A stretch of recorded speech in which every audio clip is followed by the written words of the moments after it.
Greetings, I'm Matthew Morningstar, and I'm going to make another video for you.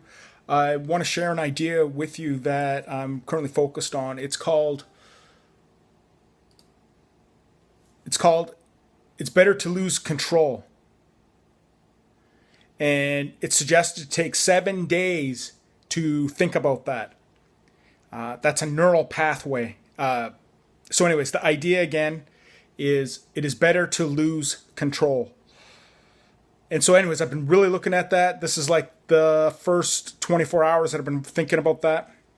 And so the object is, what I do is I take that idea, it is better to lose control, and I focus on it. And I could use paper to write down what I think that means, but I don't have to use paper. I'm from an indigenous First Nation called Cree, and just wanted to share with you a little bit about that. We didn't have paper.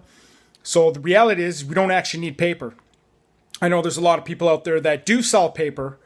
You can actually pick up a lot more just from me speaking, and I'll actually be putting out more videos for you that'll be free, and I'll also be putting out some products or services that will need to be purchased if you're interested in them. Basically what they'll do is they'll go into a bit more details so that you can explore the ideas, take it or leave it. So anyways, back to that idea, it's better to lose control. So what I'm going to do is just list some ideas.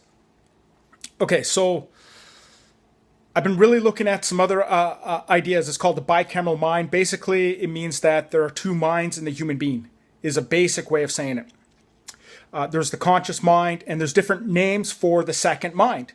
The second mind, different systems that I've found, they say the second mind controls the heartbeat, controls our breathing, controls digestion, it controls our memory.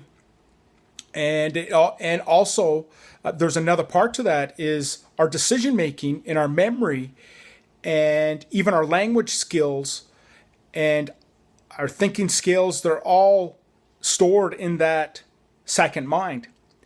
And I'm hypothesizing, and I got some pretty good information that supports this, is that the governments and the corporations rely on programming that second mind. What that means is they have schools, and in the grade schools, they basically train all the human beings there, or ourselves as human beings. They train the thinking and the decision making and the communicating and the memory skills.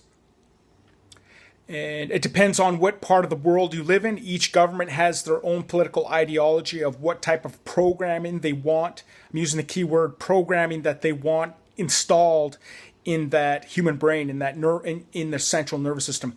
So I call this the Earth vehicle. So what that means is that this Earth vehicle, it comes from the Mother Earth, and it also comes from the sun, and obviously it comes from nature.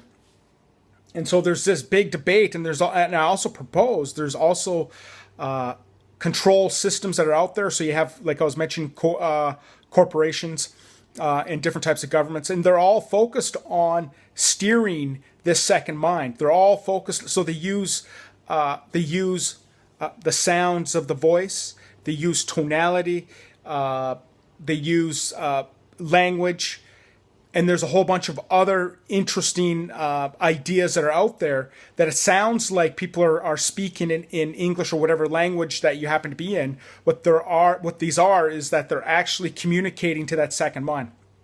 Now, the reality is, one author, he was saying, like, okay, why would they do all this, right? And one of the simple answers is they do it because it works. So the proposal is this, is that knowing that there's a second mind is very important. What that means is that we as an individual can focus. We can take an idea and we can place it in our frontal lobe. We can place it in here and we can build it. We have imagination and we can direct it. And one of the ways to exercise that imagination is, as you'll see in some of my posts, I was talking about levitating a desk or levitating a chair, or turning the chair, and all different types of things. What you're doing is exercising the imagination. But so how does that relate to losing control? Well, there's this big debate, or this big drive for control. There's this idea that that's out there that I believe that's a part of how governments run and how corporations run, is that they're basically saying that the human being needs to be controlled, is basically what it is. And they have different ingenious ideas out there that they're putting out there.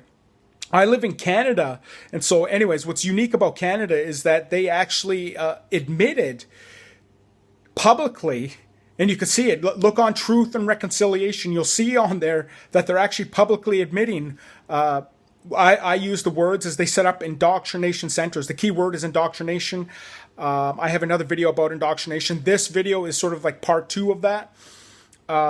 But the thing is this, it's the inner freedom, that inner choice, the one freedom that is impossible to program or control out of the human being is the human being can actually choose their own attitudes. They can program their own attitudes in here and they can change it. And what's interesting about this is because we have these two areas in the mind, that means we have this conscious level, it's kind of like a surface level, and then you have this underneath level. And there's all kinds of systems that are built around that. There's there's very amazing information. But the point is this, is that losing control. An example of that is a person who practices a skill, such as it could be a sport, it could be music, it could be learning a language, it could be pretty much any skill that you can think of, art, painting. What eventually happens is that second mind will take over that skill where it will be in control. It will actually, so a person will just say, hey, I'm going to paint today. And because they have been focusing on building and cultivating that skill of painting, that second mind will literally call up all of the little ingredients that went into making a painting, where it just looks like a person is painting, but they spend hours painting, or they spend hours or days practicing martial arts, or they practice racing cars, or they practice writing, or they practice cooking, or that you could go on and on, all the different skills that are available. And what I'm proposing is this, is you could actually shift. The reason it seems like it's difficult, or that it's hard, is because you actually have to shift. You actually have to consciously focus, and you have to focus until you lose control, until that other part of the mind kicks in and takes over. And then it looks like, and it sounds like, and the feeling is that second mind is actually in control. So this is very important to say. Losing control is very important. I know there's a lot of different groups out there.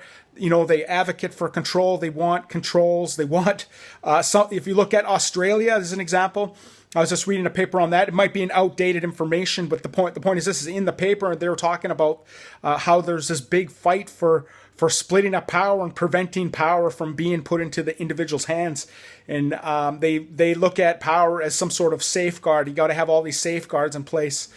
And I mean, if that's true that they need all these safeguards, then why is it so focused on creating obedience? Why is it so focused on controlling the human being? And I think that one of the fallacies or the fictional ideas that these governments and corporations that are putting out there is they're putting out this idea that the human being is bad, that they're born bad or something like that. And even there's religions out there that are proposing the same idea. But I still haven't been able to come across that, like to actually believe that, like to say that that's actual factual. What I do know is that if you take racism as an example, if you look at the different things that are going on with that, is that human beings are not born with racist ideas. They're actually trained by a culture of adults that maintain. I call racism, it's one of those ideas. It's called it creates the conditions, or one of the contributing factors of creating poverty. And so there's these different groups that are out there that are running around like that. These adults who believe in these different ideas, which I believe are fictional ideas, or they're fictitious and they're fallacious. They have fallacies built into them, and they actually believe them. And so that's one of the things. I think that's one of the reasons. In Canada, they have racism has collapsed. It's an obsolete worldview in Canada, and you have all these different groups or people popping up attempting to speak about it and advocate for it. But all they're doing is they're showing their ignorance. They're just revealing their hand, their unconscious bias, and they can't even get into politics. They've been kicked out of politics. They've been kicked out of leadership. They've been laughed out of court. I mean, I could go on. It's the list is on of the absurdities. And really, what I propose, because I'm also an advocate for honesty. I think what's happening is this is basically people are realizing that what they really want is they want honesty, and that we are actually good. What we really want is honesty, and we want freedom, and we want peace. That's what we're really after. That's what we're built to. There was another author I was listening to, and they were saying that the order of our world is well-being. So anyways, I'm just sharing a bit more about that idea. I still got, 7 more days to go to explore that idea about losing control. It's better to lose control. It's better to lose control. That's the idea. So anyways, this video that I'm helping you, what I'm doing is I'm sending my neural pathways, I'm sending the brain cells in my brain, I'm sending it in that direction. It's very important. It's better to lose control. Do we really need, here's a question. Those agencies, those corporations, those governments that all are fighting for control, that are all focused on obtaining this control and having all this control and getting funding to have all these controls in place, is that healthy? Is that reality? Like some of the ideas that they come up with, that they promote, are they even connected to reality? Like one of the ideas that I had come across too about that is we operate from maps. We inside of our brain, we have these maps, we have these ideas. There was a story about that where there was this guy who was a really successful businessman. And I'm just saying man, because he was just a man. But he was really successful in business, and he was hired to solve a company's problems. And they thought that his business knowledge and his strategies and his ideas and experience and wisdom and all that was relevant, that it would actually help him. So they paid him. But what ended up happening is his knowledge didn't even work. It was bunk. His ideologies, his ideas, his past successes didn't mean nothing. It actually created more problems.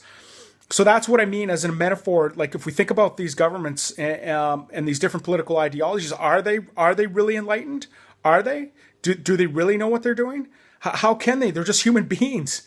And I understand they like to clothe themselves in special, I like to call them psychological clothing, eh? They dress themselves up to make themselves like they're something that doesn't even exist. And anyways, that's another topic I'll get into. I'll put more information out there for you. But the background idea that I'm pointing out is the freedom, is the individual freedom, the individual choice. I believe that's what really comes down to it.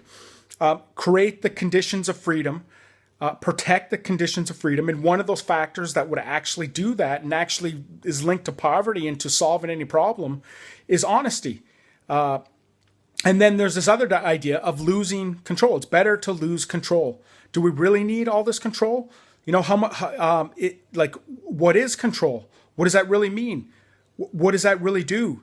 Look at the history of control. Look at all these different ideas that were all set up by external authorities, by management, by leadership, all thinking they know what they're doing, all thinking that they have control over what. That's the key question. There was something else that just popped up in my mind. I took this one management course. The guy said this, the teacher, he said, when we're managing, avoid applying management to people. What we're actually managing is we're actually managing the time and the cost, and we're managing time. That's what we're managing. The object is to control the cost, the time, and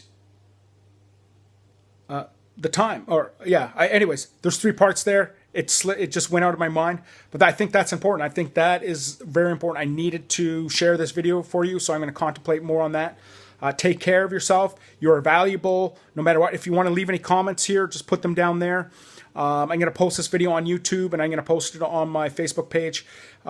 Just take your time with it. Add your own ideas. If there's any mistakes in this idea, that I'm sharing with you, you as the viewer are responsible to correct that in your own mind, and also add the correction in the comments of what you think needs to be added to this idea. Okay, take care, and I'll talk to you later.